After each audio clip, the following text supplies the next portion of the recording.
Hello students, आज political science के आपके द्वितीय प्रश्न पत्र में एक महत्वपूर्ण राजनीतिक चिंतक राजा राम मोहन राय के बारे में हम आपको इस वीडियो में बताएंगे। समाज को दिशा और गति देने वाले व्यक्ति ही महापुरुष कहलाते हैं। राजा राम मोहन राय का नाम भी इन्हीं महापुरुषों में शामिल है।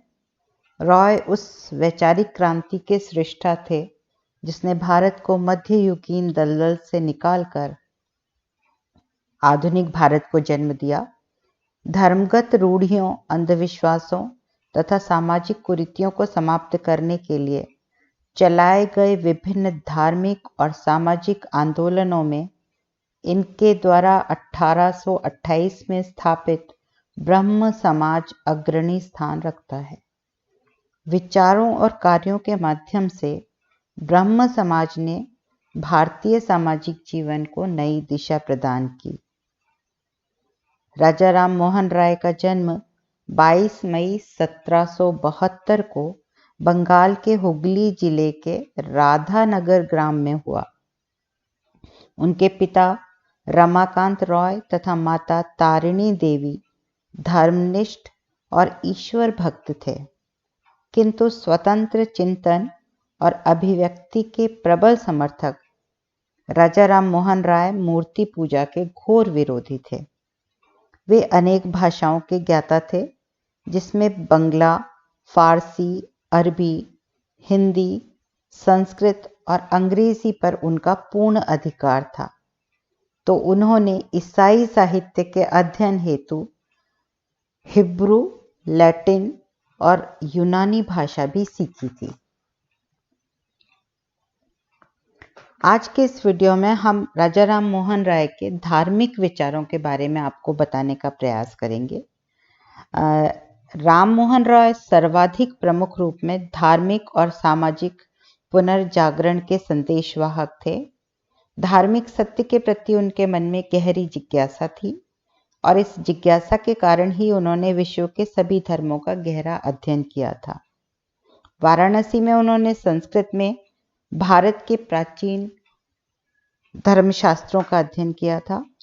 अरबी और फारसी के ज्ञान के आधार पर उन्होंने इस्लाम का भी अध्ययन किया। ईसाई धर्म, बौद्ध संप्रदाय का अध्ययन भी उन्होंने किया। वे दुनिया के सबसे पहले व्यक्ति थे संभवतया जिन्होंने पूरी गंभीरता, निष्ठा और लगन से दुनिया के धर्मों का तुलनात्मक अध्ययन किया तथा उनमें निहित सत्य को समझा, ऐसा मोनियर विलियम्स का कहना है। अब हम उनके धार्मिक विचारों को एक एक पॉइंट के रूप में समझते हैं। सबसे पहले उन्होंने एकेश्वरवाद का प्रतिपादन किया और बहुदेववाद का खंडन किया। एकेश्वरवाद का मतलब होता है एक ही ईश्वर को मानना। हिंदू धर्म में क्योंकि हम बहुत सारे देवताओं को मानते हैं, अलग अलग देवताओं की पूजा करते हैं, और इस चीज़ ने हमारे समाज पर कुछ प्रतिकूल प्रभाव भी डाले हैं। इसी कारण से राजा राम मोहन राय ने इस चीज़ को का विरोध किया। राजा राम मोहन राय उपनिषदों के आध्यात्मिक एकत्ववाद और कुरान के ईश्वर की एकता के सिद्धांत से प्रभावित थे। ईश्वरत्व की एकता उनके समस्त दर्शन का केंद्रीय तत्व था। अतः उन्होंने एकेश्वरवाद का प्रतिपादन करते हुए हिंदुओं के बहुदेववादी विचारों का खंडन किया। उन्हें आत्मा के अमरत्व में भी विश्वास था। दूसरा, जो हिंदू धर्म में मूर्ति पूजा बहुत ज़्यादा होता है और बलि प्रथा भी थी, जिसका उन्होंने विरोध किया।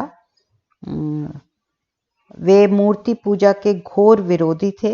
उनका विश्वास था कि इसने असंख्य विभाजन और उपविभाजन उत्पन्न करके हिंदू समाज की एकता और जड़ों पर कुठाराघात किया है। उन्होंने यह प्रतिपादित किया कि मूर्ति पूजा हिंदू धर्म का कोई मौलिक अंग नहीं है, अपितु इसका चलन बाद में जाकर के हुआ है। राममोहन राय का कहना था कि ज्ञान के भंडार उपनिषद अद्वैतवाद की शिक्षा देते हैं, जिसमें मूर्ति पूजा का कोई स्थान नहीं है। राम गोपाल राजा भी राममोहन राय के तर्क को अपनाते हुए लिखते हैं कि यदि आप परंपरा को सर्वोपरि मानते हैं, तब तो कर्मकांड और मूर्ति पूजा को छोड़कर शुद्ध ब्रह्म की पूजा करना सर्वथा आवश्यक है, क्योंकि शुद्ध ब्रह्म की पूजा ही आपके धर्म अर्थात हिंदू धर्म की सबसे प्राचीन परंपरा है। उन्होंने बलि प्रथा का भी घोर विरोध करते हुए इसे मानव विरोधी और मूर्खतापूर्ण कार्य कहा है। वे परंपराओं के अंधानुकरण के भी बहुत ही विरोधी थे। उन्होंने सामान्य परंपरावादी प्रवृत्ति का विरोध करते हुए कहा है कि किसी चीज को केवल इस आधार पर स्वीकार नहीं किया जा सकता कि पिछली पीढ़ियां उसे मानती थी। यदि हमने परंपरावादिता का मार्ग अपनाया तो हमारा विवेक हमसे दूर भाग जाता है और हम कभी भी सही कार्य संपन्न नहीं कर सकेंगे। इस आधार पर राममोहन राय परंपराओं के अंधानुकरण के विरोधी हैं। साथ ही वे पश्चिम के अंधानुकरण के भी विरोधी रहे हैं। अंधानुकरण यानी बिना विवेक के किसी भी बात को मान लेना। तत्कालीन हिंदू समाज में समुद्र पार करके पश्चिमी राष्ट्रों में जाना धर्म विरुद्ध समझा जाता था, किंतु राममोहन राय प्रथम हिंदू थे जिन्होंने इस अंधविश्वास को तोड़ा। उन्होंने इंग्लैंड जाकर भारतीय समाज के पक्ष और हितों को प्रस्तुत किया। राजा राममोहन राय धार्मिक क्षेत्र में सहिष्णुता को सर्वाधिक महत्व देते थे। किसी धर्म या संप्रदाय विशेष अथवा अनुयायियों के प्रति घृणा भाव के वो बहुत विरोधी थे। सहिष्णुता और शालीनता उनके जीवन और स्वभाव का अनिवार्य अंग थी। वे धार्मिक सामंजस्य के प्रतीक थे। राममोहन राय विशुद्ध मानवतावाद के उपासक थे। उनकी दृष्टि में मानवता की सेवा ही सच्चा धर्म रहा। उन्होंने धर्म को आडंबरों से मुक्त करके उसे लौकिक बनाने का प्रयास किया। उन्होंने धर्म को मंदिर की चारदीवारी से निकालकर उसे मानव मात्र की सेवा के मार्ग पर अग्रसर किया।